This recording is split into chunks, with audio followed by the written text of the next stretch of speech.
Welcome everyone today to Talented Universe on this 20th day of October and our second podcast today with wonderful vertical actors. Marcia, how are you doing today? I am doing great. It's third week in October, and it's a little cooler, and I'm happy to be here. Yes, I'm happy to be here too, and we're all happy that most of our internet services are back up right now, so that is good. Since I just found out what had happened, and it was something in my area that had happened in. So that's always interesting to find out. But we are so delighted to have James. I hope I say this right, James. James Riseborough. That's great. That's great. Is that proper, or that's what you're used to? James Riseborough. I believe that's what he said. Yeah, that sounds great to me. Oh, okay. I don't care if you put a little flair on it too. I don't mind. Well, yeah, I did that to one guest, and I think they were mad that I did it. They told me to do it, and I did, and yeah, so it's like, oh well. So I try not to do that anymore. But we are so happy, James, that you came and visited us today. And to get started, I'm going to ask the question that I normally ask everybody. So if you've looked at some of our podcasts, you might even know the question I'm going to ask. When you did your first vertical, and you came home, talked to your family and friends and told them I was in a vertical drama, and they stared at you and their mouths dropped because they didn't know what you were talking about. How did you explain what you were doing? Oh man, I mean, I'll be honest with you, Micah. I probably didn't have a good idea of what it was much either when I came home from my first day on a vertical. Oh, really? I mean, I did. Obviously, I did my research on what they were because I didn't quite know what it was. You know, I mean, for those who don't know, as an actor, when you're submitting on breakdowns, it kind of lists what it is. So TV, web series, vertical, vertical short, some series, something like that. And I had gotten a couple of auditions for these before, and I didn't know what they were. And obviously the writing in these verticals has improved drastically over the last year. I've been doing it for almost a year now. And so when I got those initial auditions and it was just crazy writing that I had to, do algebra to make sense of, I looked them up just to see what they were. And so I got a good idea, and basically the main way that I can describe them really to people is just that they're the soapiest of soap operas recorded vertically. So it's easier to watch on your phone. That's how I pitch it. But it was quite different. It was quite different regardless, just because the frame is vertical. So when you're acting on it, that changes everything about the acting. So I mostly talk just how different it was for me, coming from more of a theater background, and where I study out here in Los Angeles, we do all plays.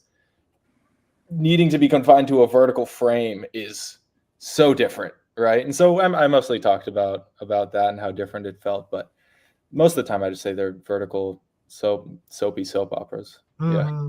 Well, that makes total sense. Yeah. The thing, so you probably started to get into them when I first saw my first one online and didn't know what it was, because it was back last year in October that I saw my first one, and I started to try to get guests to put on the show, and everybody was so busy. I talked to some people and they would say they could do it. One said, I talked to him in October, and he said he was free probably end of November. Then end of November came, oh, I'm going to China. And he said, okay, right before Christmas. Well, guess what? He got another vertical right before Christmas. And he was the first guest I contacted. He ended up being the first guest we had, and it was February 2nd. Whoa, yeah. And it was like I'd almost given up. I mean, I had tried other people, and they were all busy, but then they all came at once, within like a 3-week period. We had a bunch of people that I had been talking to for months. But I was just so shocked. I did not, at the time, I will admit it, it looked new. I mean, one of our co-hosts that's on the show with us, but she's under the weather today. She had told me she'd been watching him for 3 years. Wow, man. She got in at ground zero then. She got in ground zero. She was watching the Chinese ones. Yeah, okay. Well, that makes sense, because I think they've been around longer. And so she had looked at all that. So when I was saying, I found this new format that looks really cool that I'm going to start getting guests for. She goes, I'm there. I for years. So, and so then I told poor Marcia about it. And, then she just kind of went, what? It's like, but she's gotten into them. Gotten into them. So it's would you say they're highly addictive is a good assessment? Yeah. I think that's the whole, or not the whole reason, but a very big reason why people do watch them, is because it's what, 60 something to 75, if not more, 1 to 2 minute episodes that always have a cliffhanger at the end. So how could it not be? I remember when Netflix first became a big streaming platform and I was at school and people were talking about how crazy it is, it'll automatically play something else after something finishes, like playing next thing in 5, 4, 3, and how that was addictive. It's almost like that on steroids. You know what I'm saying? No, that is very true. Yeah, and they just keep rolling like that, and so I think for sure that's a big part of it. And you look at the reasons why social media is popular, why things like TikTok are popular, and I think it follows a similar format to that. Yeah. Now you said you started about a year ago doing the verticals. What else did you do? I'm sure Marcia's going to get into more detail, but how did you get started into acting? Let me just ask that and get started. Then I'll go over to Marcia.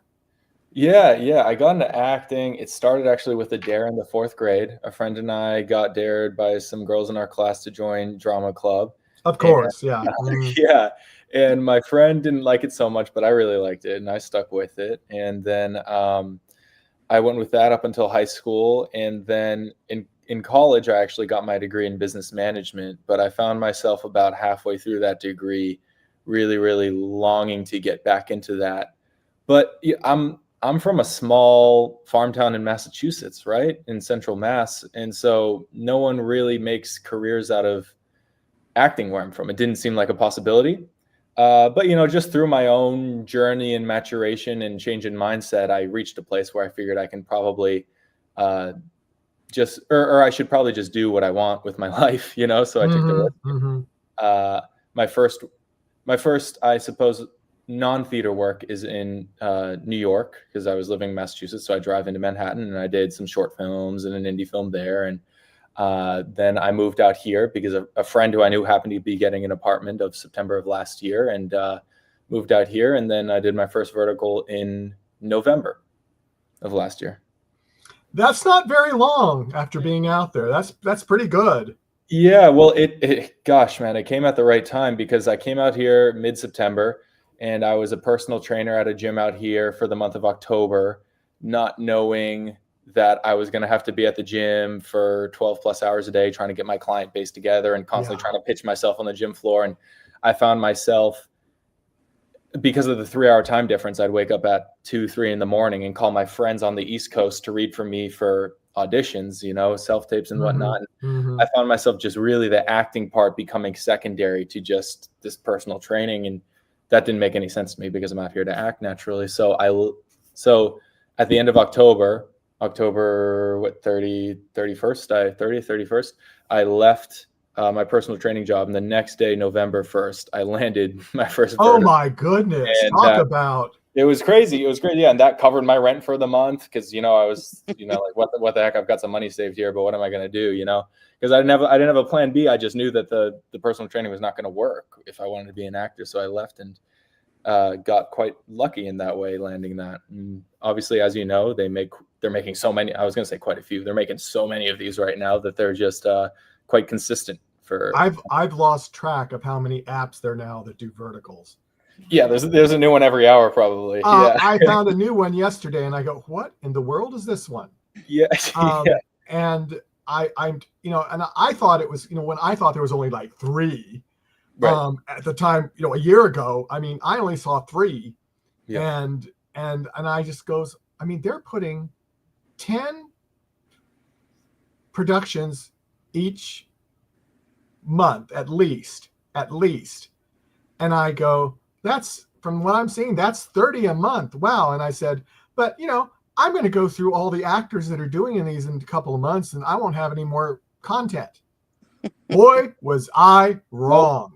Yeah, they're giving you content as well. Yeah, that's great. I mean, I like the trickle down effect there. Yeah. It was just, I was just blown away when I said, what's this company?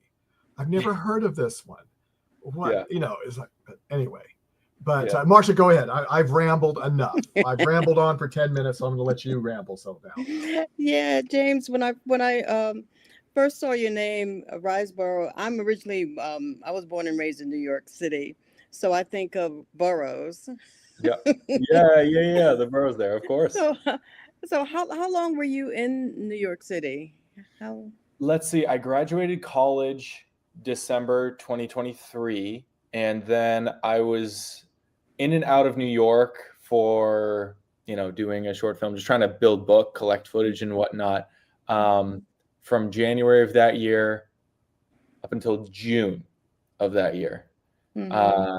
So I was in and out of New York, and throughout, my childhood, I visited New York Right. maybe twice, 2-3 times, something like that. Mm-hmm. I love Manhattan. It's great. And Brooklyn. So here's your first quiz of the morning. What are the 5 boroughs in New York? Oh my goodness. I don't know if I'm going to get all these really, but and that's the different areas. Yeah. So it's like Manhattan, Brooklyn, Queens, Bronx. Is that the one? Bronx. You got to add the D. Okay. And then is Long Island one of them? Or not? No, it's not. It is. Oh, you're mean, Marcia. Yeah. No. It's okay. I love learning new things, especially about areas I'm from. What's the last one? What am I missing here? You take the tramway to Staten Island. Oh, okay. Okay, thank you. Now I know. I know. That's my little quiz. But yeah. So when you were going into the city, did you see plays? Were you able to go to any Broadway, off Broadway, that kind of thing? At that time, when I was,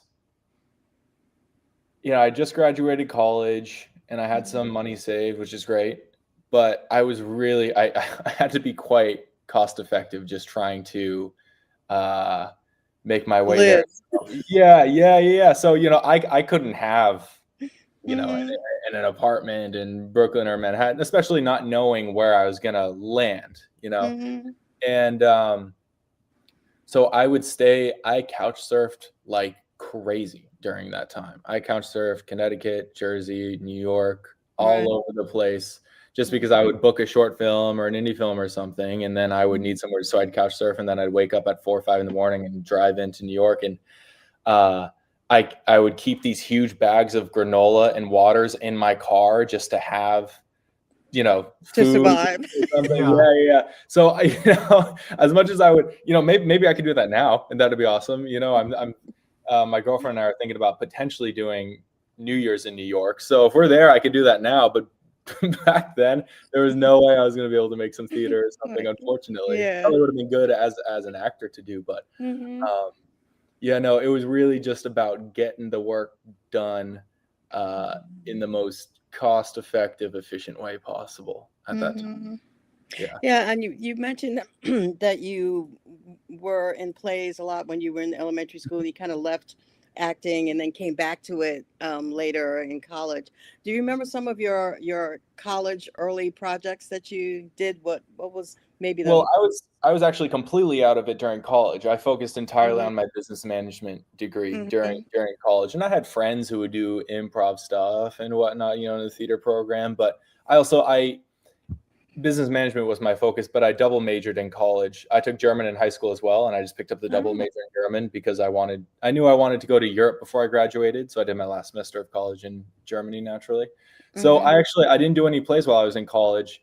But the first play I ever did actually in middle school is called 30 Reasons Not to Do a Play, funny enough. And it was a comedy, and I love that play to this day. Holds a very special place in my heart, and the theater director made me the narrator of the whole play. So I had pages upon pages of dialogue. My first time memorizing lines. I was so intimidated, but it was a great experience. And for your vertical career, you came in and did some kind of secondary lead characters, and And then your first lead, what would you consider your first lead role? My first lead, that was definitely The Divorced Wife is a Genius Surgeon. I shot that one with Julia Chaffel down in Texas. Yeah. Yeah, yeah. And when you first got that first lead role, what was one of the first things that you did? This is your your big chance to. Well, I am thankful that I study at a great acting studio out here. I studied at the Howard Fine Acting Studio here in Los Angeles, and so I felt quite prepared as far as how to dive into a script and the character work. I felt quite confident in my abilities there and whatnot.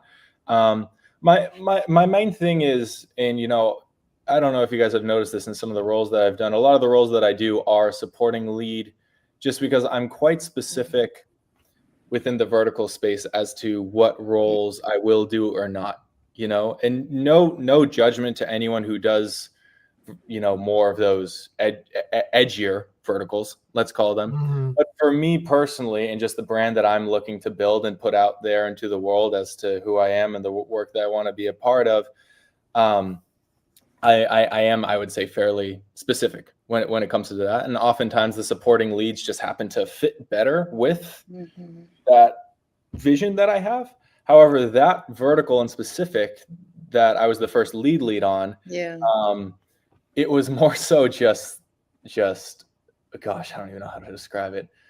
A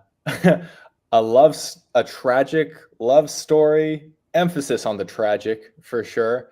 And just two people not really understanding each other, I would say. And that for me didn't cross any boundaries as far as what I was looking to put out into the world. And so I thought that was great. I went awesome, because most of the time I'll get these scripts in and I'll go, there's at least something that I'm not 100%, comfortable with. And that one checked all the boxes for me. So I was like, this is great. Awesome. And it was down in San Antonio.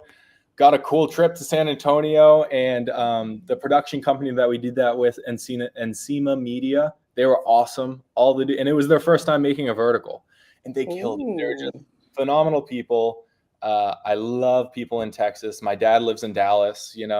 I loved the entire experience of it. It was great. So just making sure everything was cool with the script, and then after that, the experience and the people that I met, and that I really enjoyed that whole process.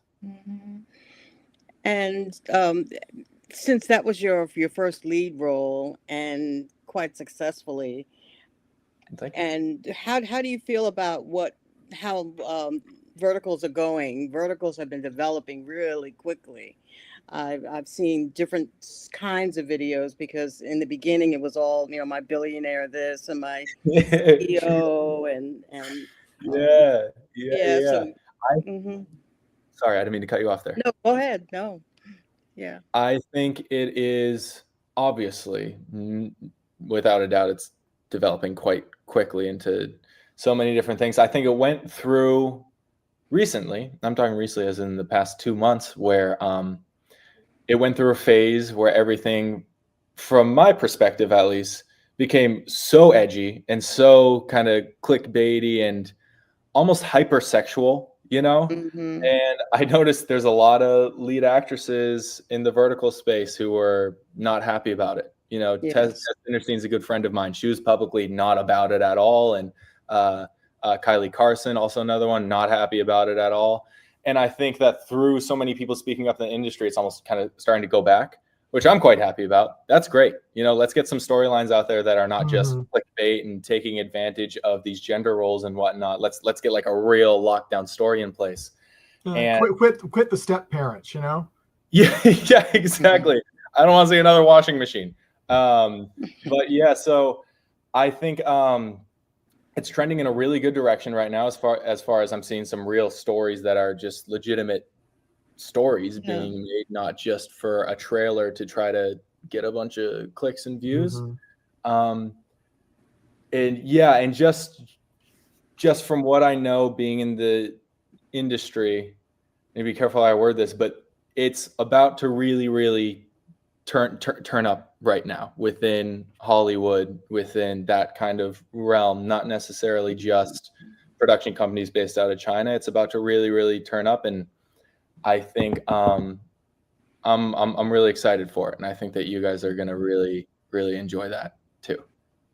And I think it's so important to have that kind of development because consumerism, where things get stale so quickly. And one thing I like about the vertical space is that fans are vocal about it, Mm-hmm. and it's sort of an interchange between, okay, it's quick to see what fans like because they won't view it, and then we see what's popular, and so the adjustments can be made quickly.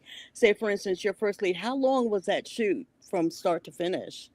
That was a 10-day shoot with one off day. So we shot for 5 days, had an off day, shot for another 5. Mm-hmm. So the turnover is so fast. Oh my gosh. How was that adjustment for you that it was at pace? It's oh my gosh. I mean, it's crazy. How can you put it any other way? You're shooting a feature film length script in 8 to 10 days. I know some people, the scripts will be almost 100 pages, and it's in a 7 to 8 day shoot. I mean, my goodness, dude. And that's 15, 16 page days. You know, it's not uncommon to hear of people doing 20-page days on these. If the shooting window is really quite small, maybe it's a smaller streaming app or something, and they got to just get it out there. So obviously just the bare minimum of memorizing dialogue is difficult, which as an actor, being off book and having the lines is like the bare minimum. That's like the here, you know, and then you work on it from there. And so it's so interesting because that what is usually a bare minimum becomes a challenge by your 9th to 10th day when it's had this domino effect of just lack of time, you know? Yeah. And especially a lot of these are shooting back to back to back. A lot of the guys that you all know who do these leads quite often, they shoot them literally nonstop. Oh yeah. So they don't have a single day to even look at the script. I've been on set with some leads and they're reading their next script in between the takes. Like, man, I just gotta get the script. So time, it's crazy just because of time. And that's everywhere. That's with the crew too. They need to get how many different shots and how much coverage inside of 12 hours. It's 12-hour days. And so oftentimes they go over and whatnot. And you know, we went over a couple of times on The Divorced Wife is a Genius Surgeon down in Texas. And obviously being with a good production company helps because they were awesome and they kept great spirits about them. But yeah, it's a crazy time. You know, you're doing 3 months of filming inside of 8 days. That's going to be crazy. There's no way you can say it's not, or that it's normal or something. Normal for verticals, maybe. So as an actor, just memorizing dialogue, so good. I've gotten so good at memorizing lines, which is nice. That's a good skill to have, obviously. You develop weird little habits, finding patterns within the dialogue and finding subject matters, keywords from the different subject matters. And that's just where my brain has naturally gone. And then also as an actor, when you have almost legitimately zero prep time and you now have this dialogue down that you've gotten super quickly, all you have to work with is the other actor. So everything that you are discovering about the character, about the story, about your feelings, and obviously the director might come in and say, hey, this is the end of an episode, so we need you to just be super big right now. Okay. But even that can be a challenge as an actor. How am I going to justify this being this big of a deal to me right now, you know? But it's great as an actor because you learn to really work with the person in front of you because you don't have anything else. You haven't had the prep time. So Juliette Chevelle, for example, who I worked with in Texas, phenomenal actress. She's so good, and she's Meisner based. And Meisner is all just kind of working with someone else. You know, I don't know if you guys, you know, the repeat size. It's like you're wearing. We've had her on the show, yeah. Yeah, she's awesome. She's great. And so we both just the entire time just had to work off of each other. You know, and we had a couple of days to prep. You know, so early in the shoot, but still, you just work with the other actor, and that's great practice as an actor. So it's crazy and it's difficult sometimes, but it's phenomenal practice as an actor in a lot of ways. I want to ask you a technical question about shooting. When there's so many episodes, so each scene, do you break at the scene and then kind of start it again as the new scene, or do you shoot through and in editing they break the scene up? Yeah, they break it in editing, but if it's a new scene, a lot of times with the cliffhangers, it tends to be a closer shot, to really capture the emotion. Maybe it's like a bunch of people turning around, and then that's a medium or wide shot. But we'll oftentimes shoot it through, and then they'll grab a certain shot of an actor or actress tighter to capture that, and then in editing, they'll just cut to that shot, break, and then it'll continue going. So that's handled mostly just in the editing room. Okay, Michael, did you want? I have. Yeah. I'll say like my one question, unless I forget it now, since you gave me the opportunity. That happens a lot. Yeah, I did lose it, but let me just give me a minute. Because it had something to do with that shoot for that show. Did you find it? How long did it? Well, I don't remember what it was about. How long did it take you to be able to memorize, or at least semi-memorize, those 20-page scripts for a day? Oh man, it depends. So on the one that I shot in Texas, I had 3 or 4 days with the script prior, and that's awesome.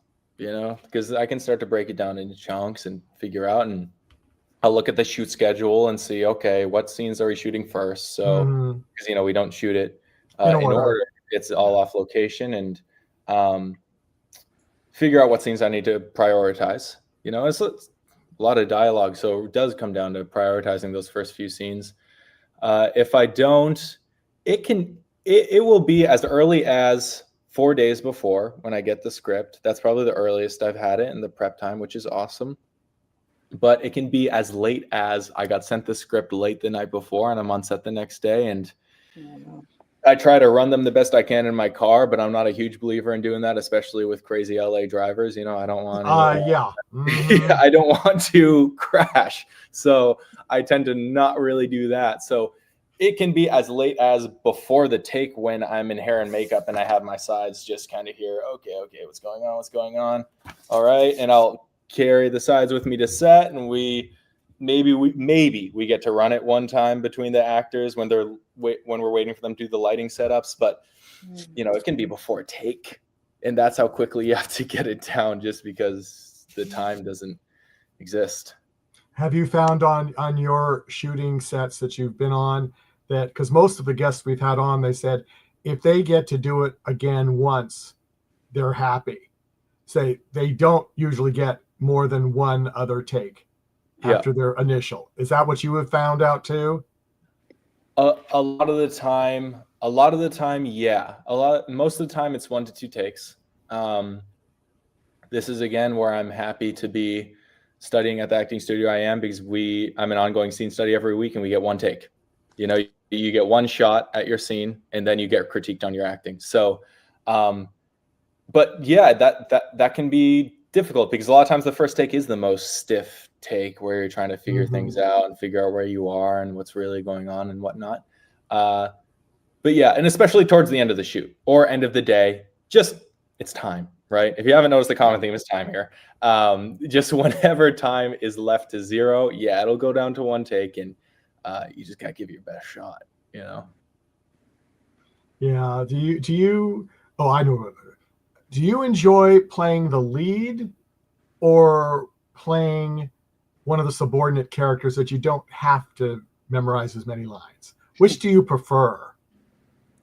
I would say it depends entirely on the character, but I would say so long as the character doesn't violate any boundaries, for me I would actually say probably the main lead, only because as a main lead, when you're in the line memorization, that it can be pretty close between supporting lead and lead. Obviously, lead will have a bit more. You'll be on for more days probably of the shoot. But the line memorization doesn't entirely come into play for me when I'm thinking about that so much. What I like about being the main lead over a supporting lead, let's say, is because as a main lead, when you're on set, you dictate a lot more of the set culture. A lot more people are looking to you for just, I suppose, support going through these shoots. Because I couldn't imagine, man, being a camera operator or even a sound tech, holding the mic like this for 12 hours. Are you kidding me? I couldn't do that.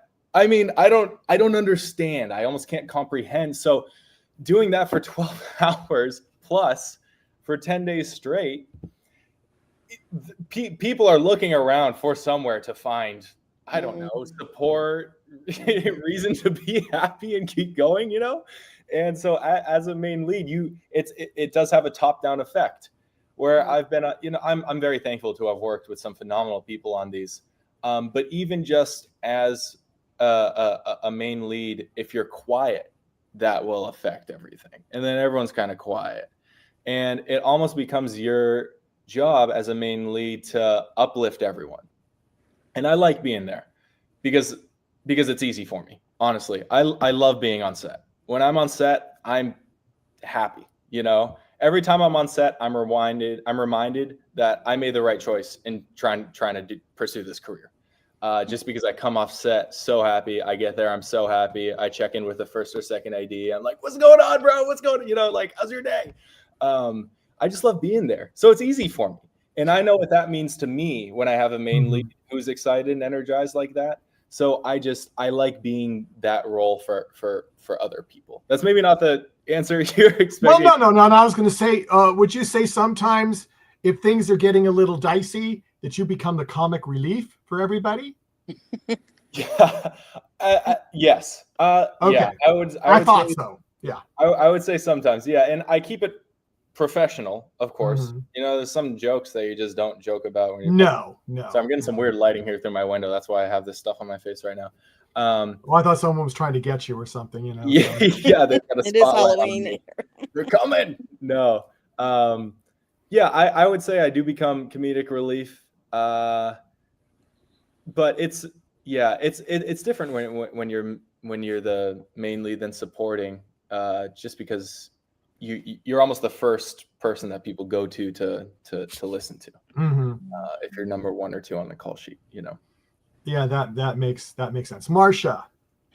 Yeah, I have to say, when we saw Michael and I both had the same thought about we saw a couple of your stills and we thought, boy, he kind of reminds us of another actor.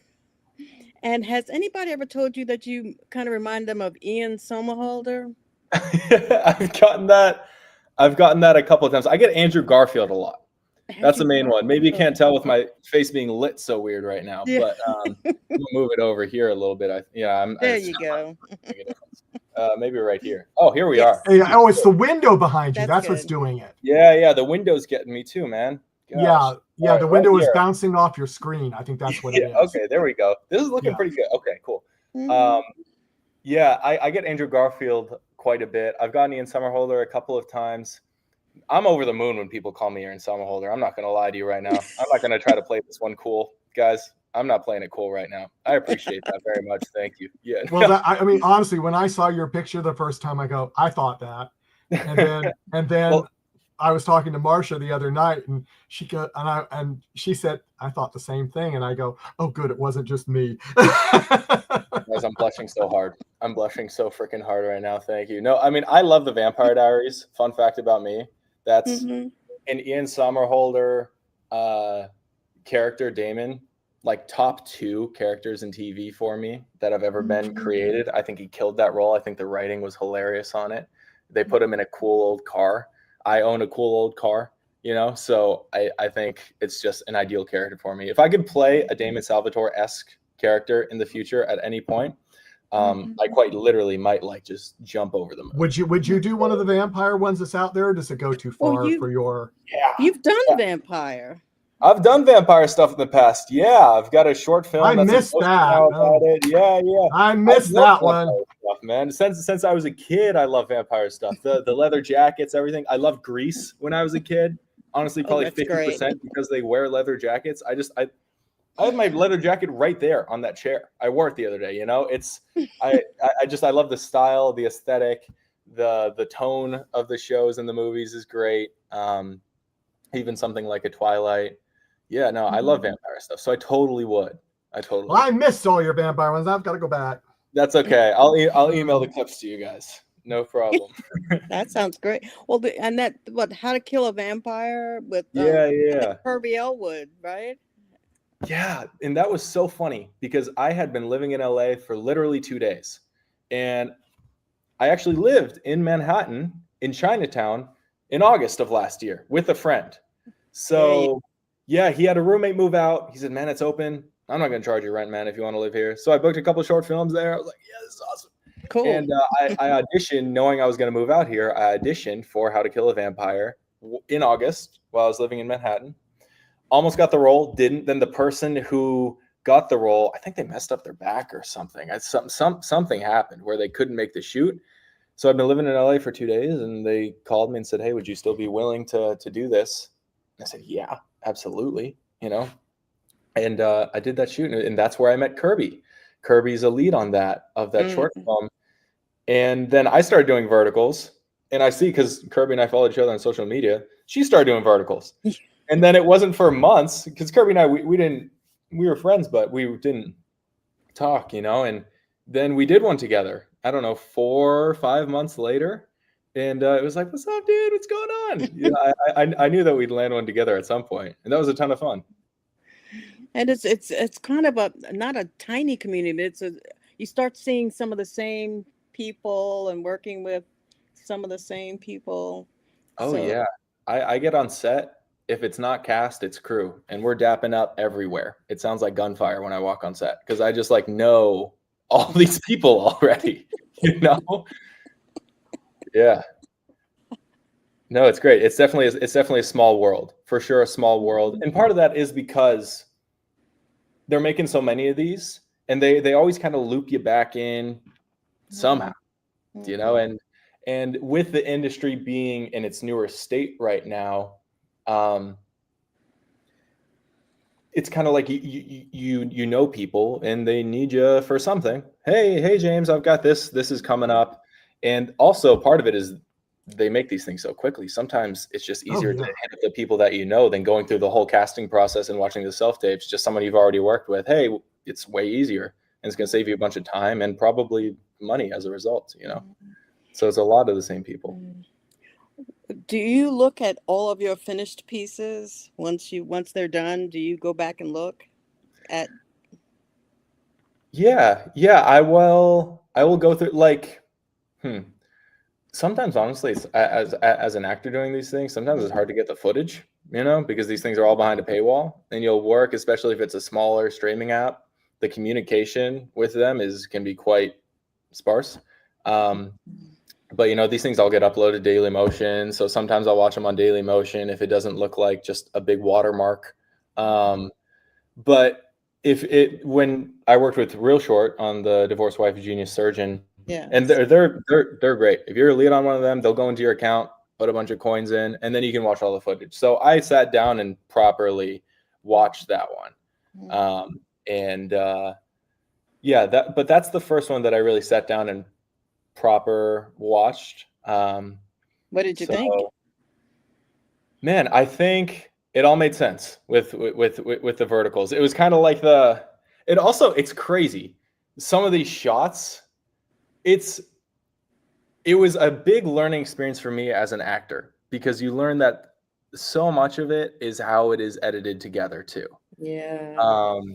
And there were certain times when it was like, one take, the director would want me to do it this way, and then the next take, the director would want me to do it this way, and then in editing, they spliced those 2 different takes together, and I was like, "Oh man, you know, I don't know if that really made sense." But and then there was other times where the way they put the shots together with the different locations and whatnot, I'd be like, "Whoa, it really looked like I just walked through that door," but that was like 3 days later at a different building, you know. So that was a really, really cool experience to learn that on that scale, you know. But like I said, I had a great time shooting that one with Ensema Media and Juliet Chevelle. They were all great to work with. And yeah, I mean, I guess it's more important what you guys probably thought of it than what I thought. I've got like this crazy skewed perspective because I was, filming. You were there. Well, it's fun because we had Juliet on the show, so I watched it for her, and then I said, "Oh, good, I get to go and watch it for you now." Yeah. Oh well, I'm glad. Thank you. Yeah, and what I was going to say, did you kind of have a shock or like what when you started the verticals and you realized how close you had to be with people? Oh yeah. Well, the first one I ever did was For Real Short with Tess Dinnerstein and Aaron Oberst, and we did this shot where it's inside this like bathroom. They made this bathroom look like shower stalls. They kind of changed all the stalls for the toilets into like shower stalls. It was cool. It was cool. Like the way they decorated was really cool. But we had to do this shot, and it was behind Tess, and all these kind of students walked in. I was one of those students, and so there was maybe 7. By the time Aaron came in, 8 of us in that room, and trying to capture all that on a frame that's like this is crazy. And me coming from theater and from the studio, from doing plays every single week, the whole thing is, be alive, be an actor, be a human being. And I would shift even to the right or left, depending on whatever was going on. And they'd have to stop the shot. Like, James, cut. James, could you just take half a step to your right for us? I was just like, what's going on here? Like, this is crarazy. But, then Tess explained it to me. Tess, who was already kind of like a seasoned vet at these, Tess explained it to me. And Tess was so great. Even when we were doing some, over the shoulder shots of just Tess and I talking, they'd be trying to set it up. And just to save time, Tess would be like, James, take like a step to your left right now. They'd take it. Then they'd be like, all right, that's perfect, James, right there. And she got it. She could see it. And that was, she had done enough of them. Yeah, she had done enough where she'd be, or even she would call it. If they were telling me where to go, she'd be like, they're gonna tell you to take half a step to your right. And James, half step to your right, and she would know.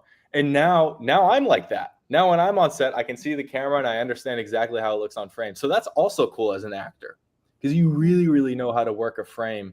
And I've since done some, projects with friends, and we'll be setting up the shot, and I'll be sitting, and my friend will sit down, and I'll tell him like, we'll just have the camera on a tripod or something because we're just trying something out, and I'll be like, yeah, man, you want to scooch over like, I don't know, half a foot to your right, and he'll do it, and we'll look at the shot, and he'll be like, and I'll say, man, this looks great, and that's all verticals. That's all verticals right there because you become so well versed in how your positioning comes across on cam. So that's been great to learn as well. But to answer your question, it was a shock when I first got there. They had to stop so many takes, like almost every single take I did, they had to stop. It's also a good lesson in being still. I think learning to be still as an actor is good. I think that's important, just to know how to do and to be able to do, whether it's a self-tape or you're in the audition room and whatnot. And it can be good for controlling nerves as well. So, it can be good training for an actor doing verticals, Yeah, that was the one thing that when we had our first guests on, they all would talk about that. And I mean, I'm used to shooting horizontal. That's what we all did in our fan films. And so, but then I thought about it and I go, yeah. I mean, you don't have much room to move. And that would take some getting used to. But, yeah, it definitely did. It definitely did. Yeah, Marsha. Sorry. Yeah, and you've also worked with some child actors, which adds some special spice to the mix. Oh yeah. It's totally that's I don't know if that was a question or a statement, but whatever it was, that was great because that's so true. Both. Yeah, both. I appreciate that question statement so much because it's so true.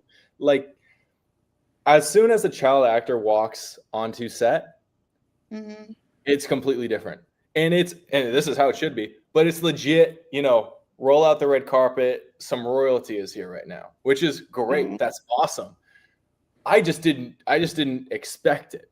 You know, I didn't have any expectation of what it would be like to work with a child actor or actress. But yeah, no, it's great. Set teacher on set, and these actors, they're so talented. You know, you're at such a young age, your neuroplasticity is still so high, like you can just absorb information. So, and Anastasia, oh gosh, I don't know if I know how to say, Anastasia Sardina is her name. I worked with her on with Mark Herman and Samantha on Daddy Help Mommy's in Prison, real short.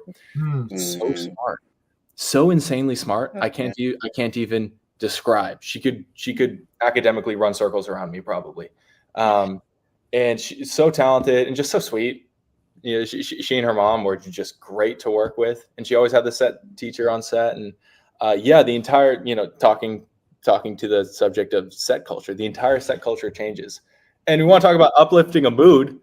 Oh my God, suddenly everyone's so happy, you know, because they want to make sure that, you know, everything's looking good and proper for the child actor actress, as it should be. I kind of wish it could be that way all the time, but whatever it takes. If that takes a 6-year-old actress, so be it.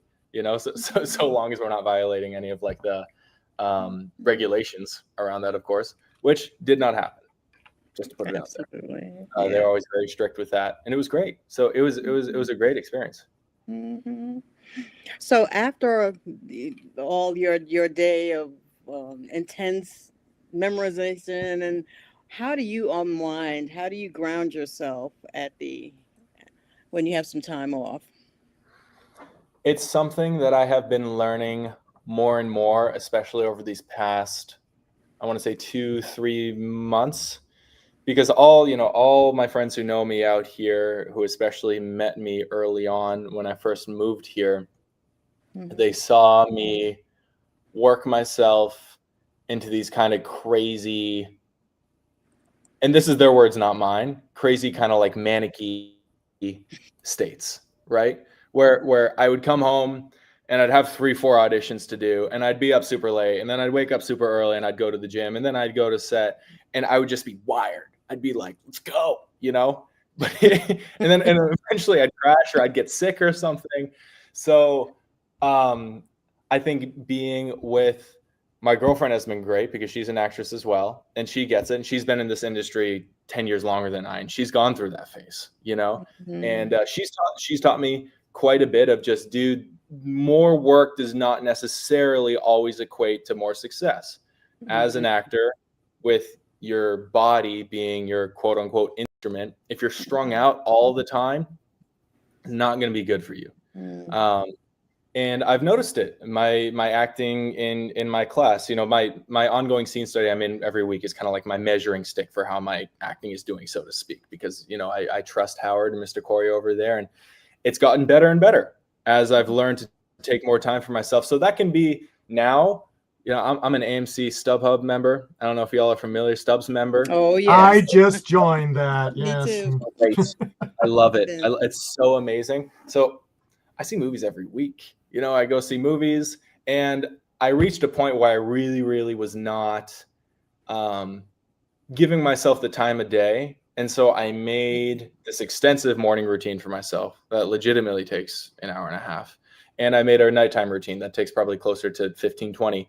But having that time every morning where it's just time dedicated to myself, where I kind of where my actions are making the statement, I'm prioritizing myself over this work right now, has also been something else that's helpful for me.